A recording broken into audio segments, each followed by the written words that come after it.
আসসালামু আলাইকুম প্রিয় ভাই এবং বোনেরা, আমি আপনাদের মাঝে চলে এসেছি আবার লেয়ার মুরগি রান্না করব। আমার বাড়িওয়ালা লেয়ার মুরগি এনেছে, সে খেতে পছন্দ করে, সে না আমরা সকলেই খেতে পছন্দ করি। দেখেন মুরগিটা সুন্দর করে পরিষ্কার করে ধুয়ে নিয়েছি। কাটার পরে একেবারে কয়েকবারই ধুয়ে নিয়েছি, দিয়ে কিছুক্ষণ রাখার জন্য পানিটা ছেড়েছে, ওর জন্য পানিটার রঙ ওরকম হয়েছে। এবার দেখেন পেঁয়াজগুলো দিয়ে দেবো, পেঁয়াজগুলো দিয়ে ভালোভাবে মাখিয়ে নেব।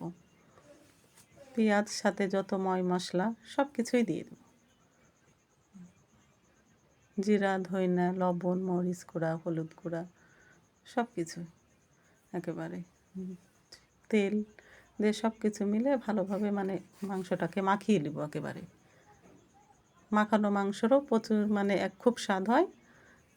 কষানোর মধ্যে মাংসর স্বাদ কমে আর বাড়ে। আমার মনে হয় যে মাংসটা যদি আমরা ভালোভাবে কষাই তাহলে স্বাদটা বেড়ে যায়, আর যদি আমরা কষানো তেমনভাবে না কষাই তো স্বাদটা আমার মনে হয় না যে বাড়ে। ওর জন্য মাংসটা খুব ভালোভাবে কষিয়ে নেব, মাখিয়ে চুখিয়ে চুলায় দিয়ে দিব। তারপরে মাংসটাকে এমন সুন্দর করে কষিয়ে নেব, বোঝাই যাবে না যে এটা হলো মাখিয়ে চাপানো। মাখিয়ে চাপানো মাংসের টেস্টও অনেক বেশি হয়। আর যেভাবে রান্না করি না কেন, আমার বাড়িওয়ালা আমার হাতের রান্না পছন্দ করে। সে শুধু আমার না, তার মায়ের হাতের রান্না, আমার হাতের রান্না পছন্দ করে। আমার মনে হয় প্রতিটা ছেলেই তার মা এবং বউয়ের হাতের রান্না পছন্দ করে। দেখেন আমি কি সুন্দর কালার চলে এসেছে, মাংসটা পানি বের হয়েছে, সমস্ত পানি আমি করেছি, জাল দিয়ে মেরে ফেলেছি।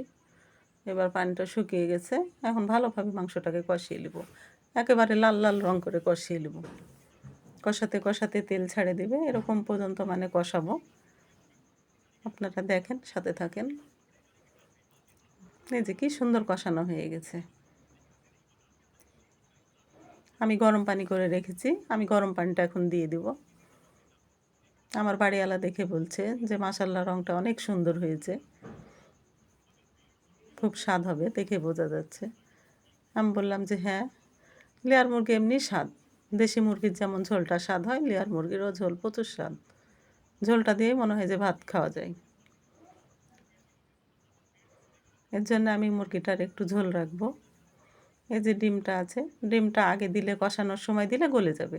সেজন্য আমি যখন এই যে ডিমটা হয়ে গেল, ফুটে গেল যখন মাংসটা, তখন ডিমটা দিয়ে দিলাম, যাতে ডিমটা না গলে। আর এই ডিমটাও অনেক স্বাদ লাগে। আমি অফ ক্যামেরায় তেজপাতা, গরম মশলা, এলাচ সব কিছু দিয়ে দিয়েছি, এটা আপনাদেরকে দেখানো হয়নি।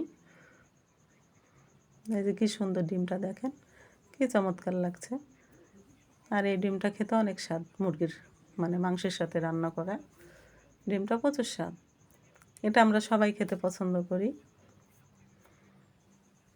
দেখেন মাশাআল্লাহ, কালারটা অনেক সুন্দর হয়েছে। আমি আমার বাড়িওয়ালাকে আবারও দেখাচ্ছি যে দেখো দেখো কী সুন্দর হয়েছে। আমার বাড়িওয়ালা তো খুব খুশি। আমার বাড়িওয়ালা বলছে দাও দাও, তাড়াতাড়ি খেতে দাও, মাংস রান্না দেখে খিদা লেগে গেছে। আমি তখন তাড়াতাড়ি করে দিয়ে দিলাম। এই যে সাথে আমার ছেলে খাচ্ছে, আমার বোনের ছেলে, আমার বাড়িওয়ালা, সবাই মিলে বসে গেছে একসঙ্গে। আমাকে বলছে তুমিও বসো, আমি বলছি খাও তোমরা, আমি বসছি। তো এই যে আপনাদেরকে আমার বাড়িওয়ালা দেখাচ্ছে যে আমি খেয়ে দেখাই কেমন হয়েছে। আমার বাড়িওয়ালা তো খুব খুশি। রান্নাটি যদি ভালো লাগে আমার বাড়িওয়ালার পাশে থাকবেন।